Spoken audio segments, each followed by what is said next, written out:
Hey folks, Moses Woodson here from High Desert Homestead. I want to talk to you today about a subject that keeps coming up on social media, that keeps taken and being talked about, and that is parasites in sheep and just sheep health in general. The very first thing, and I don't care what it is, I don't care if you're raising horses, if you're raising cows, whatever you're raising is diet. You got to start out with a good diet. Anytime you don't have good, nutritious, vitamin-packed, mineral-packed diet, you're going to have issues with your livestock. I've been feeding our sheep chaff hay. They're not a sponsor, but I really love the stuff. It is a cultured alfalfa. They take and they put a little bit of molasses in there, and they put a yeast culture in there, and it's basically silage in a bag. It takes and it cultures it, it breaks it down, it's moist, it's more palatable for the sheep, and they love it. The next step is a good deworming regimen. I use just a horse dewormer is what I use on my sheep. They are preset. Every click on it, it has a little dial here on it that sets to 50-pound body weight. So if you got a 100-pound sheep, it's two little clicks on the syringe. I can shoot it right in their mouth, and it's less expensive than sheep drench. $10, $12 a tube. Sometimes I can buy it as cheap as $5, $6 a tube online. But every 3 months, we take in like clockwork, we deworm everything. We deworm the horses. I give dewormer to the pigs. I put a little bit of dewormer in the chickens' water, and of course the sheep. And we do have to catch them, put it in there. You can put it in the feed, but it's not guaranteed that everybody's going to be getting what they need. On the same subject of deworming, I like to use diatomaceous earth. You really need a food grade diatomaceous earth. We take and we feed this. Generally, I feed it about once a week. I just add it in there. You can do this free choice. You can do it daily. I don't choose to do it daily. I'll mix up a batch of feed for the dogs. I'll mix up a batch of feed for the sheep. I'll put some in the horses. I'll give them a little grain, and I'll take and I'll put the diatomaceous earth in there. Every Monday is my day. What you want to feed is about 2% of your overall feed. So if you're feeding 10 pounds, which these guys eat about 10 pounds a day, so on Monday I'm giving them 2% added to the feed of diatomaceous earth.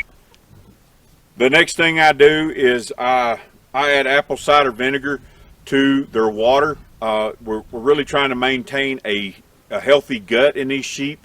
All of these things are going to take and work towards your sheep maintaining a good balance of good enzymes in your gut. Also, apple cider vinegar has a lot of vitamins and a lot of nutrients. It has a lot of potassium in it, which is real good for feeds and pasture that doesn't have a lot of high potassium in it. A deficiency in potassium will lead to mastitis in your sheep and your goats. This apple cider vinegar in their water is going to take it. It's going to help that. There's all different kinds of things out there on the internet about putting apple cider vinegar in the water. I've got a 40-gallon tank, and I generally put one of these 16-ounce bottles into the water, and then I let them drink it down pretty much until it's empty. Then I'll refill it, and I'll put 16 more ounces in there. Like I said, you can go on the internet, check all the stuff out on the diatomaceous earth, on the apple cider vinegar. The next thing to take and help these sheep and these goats is giving baking soda. It's just an antacid. It's a bicarbonate. I generally put it in the mineral pan where I put mineral block, and if their belly goes to hurting them, they'll seek it out and they'll eat it. Again, you can feed this and the diatomaceous earth, free choice. Some of them will eat it, some of them won't, but both of these products right here work really good at keeping down parasites, keeping that gut in really good shape. We feed grass hay during the day. When we're here all day, I try to take and keep grass hay in front of them because sheep are ruminant animals. They're supposed to be grazing. We feed our chaff hay twice a day, and then we try to keep some grass hay in front of them just to keep them occupied and keep that digestive system moving. Like any ruminant animal, they have two stomachs and they chew their cud. So you want to take and you want to keep something in front of them all the time to keep that digestive tract moving and to keep it working. That's going to maintain that health.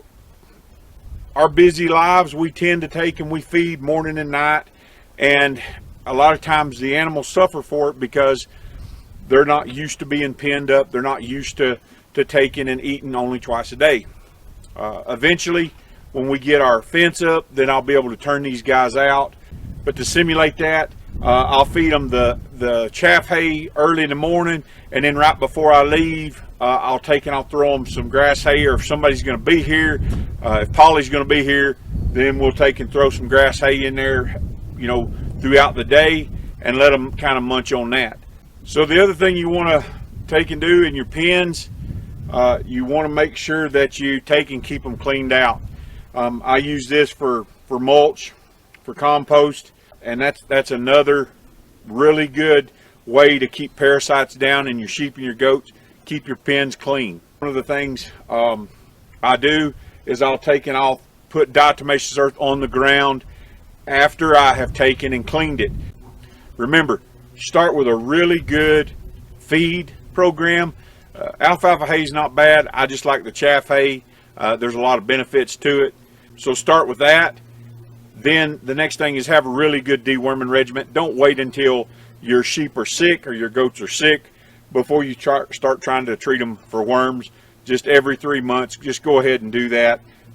Keep that baking soda out there for them. Keep some apple cider vinegar in the water. Give them a dose of diatomaceous earth every once in a while, and that's going to take and it's going to keep them a whole lot healthier. An ounce of prevention is worth a pound of cure. So these little things cost a little bit more, but they're well worth it in the end, particularly if you don't lose any livestock. Remember, things may get tight, times may get tough, but you were born for a time such as this. We'll see you later.